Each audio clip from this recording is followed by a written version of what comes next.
Judaism is many things, but above all, Judaism is about love. So teaches Rabbi Shai Held in his recently published book, appropriately titled, Judaism is About Love. Many of us are conditioned to think that Christianity is about love, and Judaism is about, well, something else. Perhaps justice, or community, or obligation. And yes, Judaism is about all those things, but it is also fundamentally, essentially, and primarily about love. But don't take my word for it. Consider what we've already said in tonight's service, addressing God and expressing the deepest convictions of this holy day. Please forgive our failings in keeping with your boundless love. Love beyond all space and time. Your love enfolds your people. You offer us kindness and recall the loving deeds of our ancestors, acting in love for the sake of your name. In your love, eternal our God, you have given us this Yom Kippur, a day on which our wrongs are forgiven with love. Let the heavens that tower above the earth, like the heavens that tower above the earth, your love is powerful for those who revere you. Avinu Malkeinu, save us through acts of justice and love. I could go on, but I think you take my point. In each of these passages, love is a translation of one of two Hebrew synonyms, ahava and chesed. These are also two of the values enshrined in our congregation's stained glass windows, which serve as the basis for my sermons this season. Jewish texts from Torah, Tanakh, and Talmud, mysticism and modern thought, poetry and prayer, and everything in between concur on this point. God loves us. Indeed, God yearns for us. God needs us. And God's love is a model for our own love in the world. As we are commanded, you shall love the eternal your God with all your heart, with all your soul, and with all your strength. You shall love the stranger, for you were strangers in the land of Egypt. And you shall love your neighbor as yourself. It can be hard to make room for love when our days are filled with anxiety and distress, anger and fear, not to mention preoccupation with family and work, concerns for our health. But we don't have to do it all at once, and we don't have to do it alone. Our tradition gives us step-by-step instructions that help us to cultivate a posture of love in both our hearts and our deeds. And it starts with the law of the baby. Jewish theologian Mara Benjamin coined this term to describe the reordering of her world when she became a parent. Benjamin explains the life-changing experience of becoming truly and profoundly an obligated self. She even used that as the title of her book, in which she writes, quote, "In my child, I recognized the one person from whom I felt I could not walk away." The law of the baby demands actions from the parent, actions which are not universal or abstract, but rather particular and precise. Quote, "The law of the baby was not the law of any baby, but rather the law of this baby. This baby had to be woken up throughout the night to eat because she was born small. This baby responded with great interest to one particular plush toy. This baby's imperative was to hold her at a certain angle so she would fall asleep for a nap." In other words, the bond of parent and child creates a series of requirements, obligations, not imposed by some authority on high, but demanded irrevocably by the object of love. Parents do for their children what they would never do for anyone else, and parents feel for their children emotions reserved only for them. And these expressions of love emerge not out of a manual or book of laws, but as a natural consequence of intimate and meaningful relationship. Love claims us and guides our choices, demonstrating the real and lasting power of existential obligation. I need to clarify 2 points, each of which deserves a sermon of its own. First, our tradition insists that both biological and adoptive parents construct the same intense bonds with their children, regardless of how they came into their role. And second, we see with our own eyes that not every family follows the same model of obligation and love. Our textual tradition outlines moral principles, though our Torah demonstrates with candor that family life can be difficult and fraught. The familial love at the core of Jewish ethics is an ideal for which we can strive, but which all of us fail to reach. Our tradition places love at the center of its vision of family. This is not just a description of the families we want for ourselves and our friends. It's also, as Mara Benjamin puts it, quote, the foundation of social ethics. The experience of being first a child and then perhaps a parent forms the primary paradigm of the obligations of love. Then, as we emerge from the tight confines of the nuclear family, we recognize that every human being is somebody's baby, just as we were. And every person deserves from someone the absolute devotion we ourselves demanded. To use Shai Held's turn of phrase, families are schools of love. We learn in the family the basic principles of concern that underlie morality more broadly.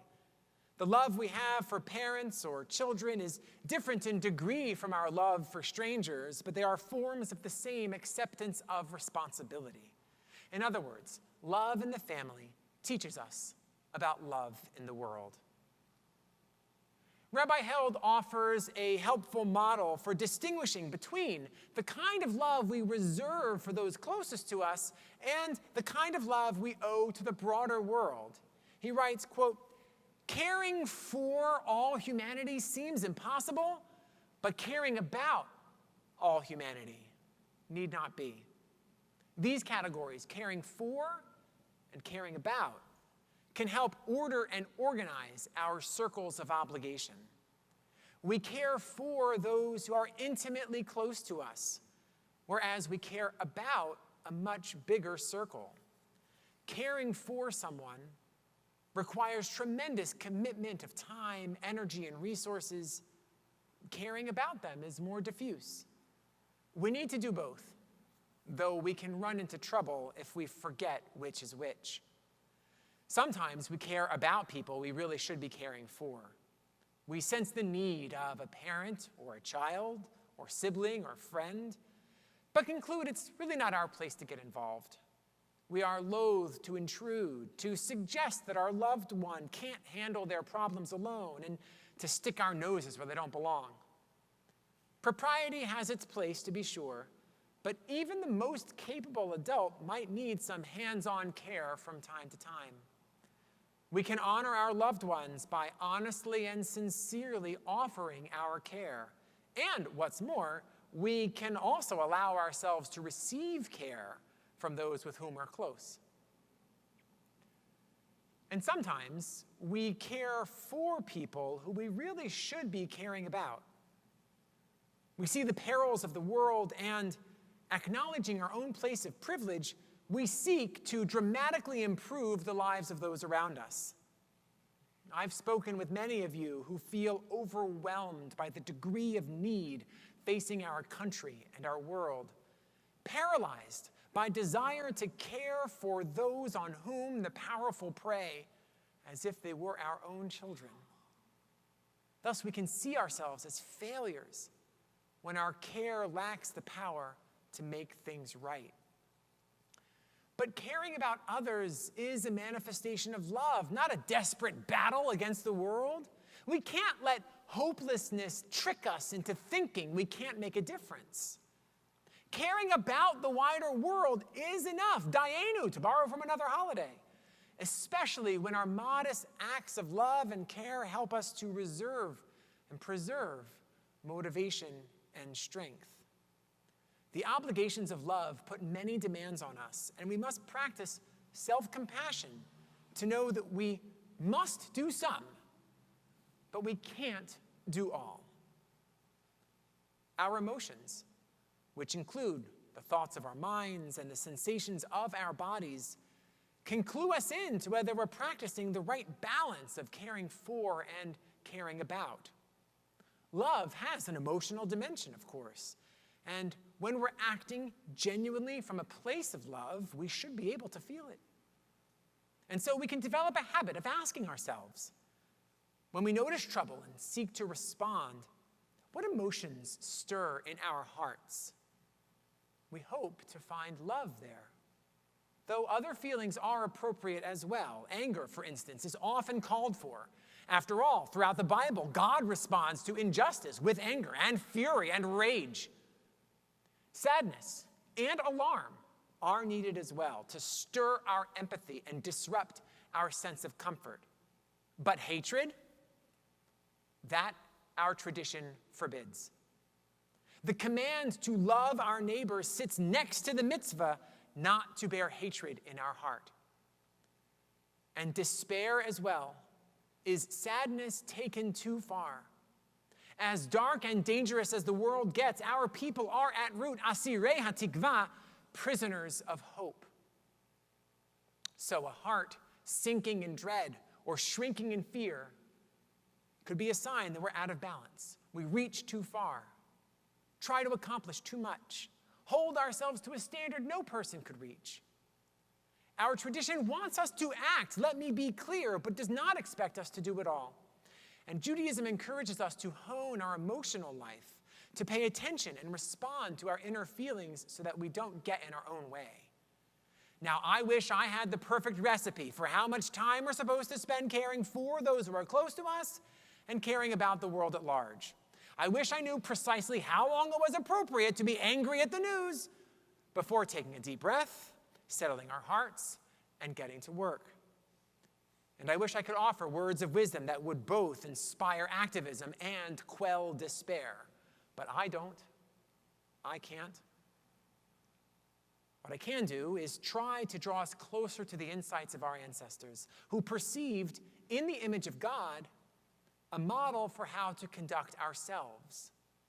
When the Aleinu prayer enjoins us, litaken olam b'malchut Shaddai, to repair the world in partnership with the power of God, it teaches us two opposed yet complementary truths. On the one hand, we can't fix the world ourselves, so we anticipate divine intervention, paving the way and hoping for the day when God's power will bring peace to earth. But on the other hand, God has no power on earth, but through God's creatures. The metaphor of a perfect and all-loving God is meant to inspire human action, as flawed and frail as it might be, while invigorating our faith that betterment and even perfection are, even distantly, within reach. As Shai Held teaches, do we wait for God or imitate God? The answer, I think, is both. We wait by imitating. We wait for God by manifesting love and kindness and compassion in the world. We wait for God by conducting our lives as if human dignity were a fact rather than an ever-deferred dream. We wait for God, I'd venture to say, by making it seem less crazy and less implausible to believe in God. Belief in God can mean a lot of things. But if Rabbi Held is right, it certainly means bringing more love into the world. Whatever Judaism stands for, it also stands for love. And so we who join in the spirit of Yom Kippur stand for love as well. Friends, chesed and ahava, our twin terms for love, are not pipe dreams.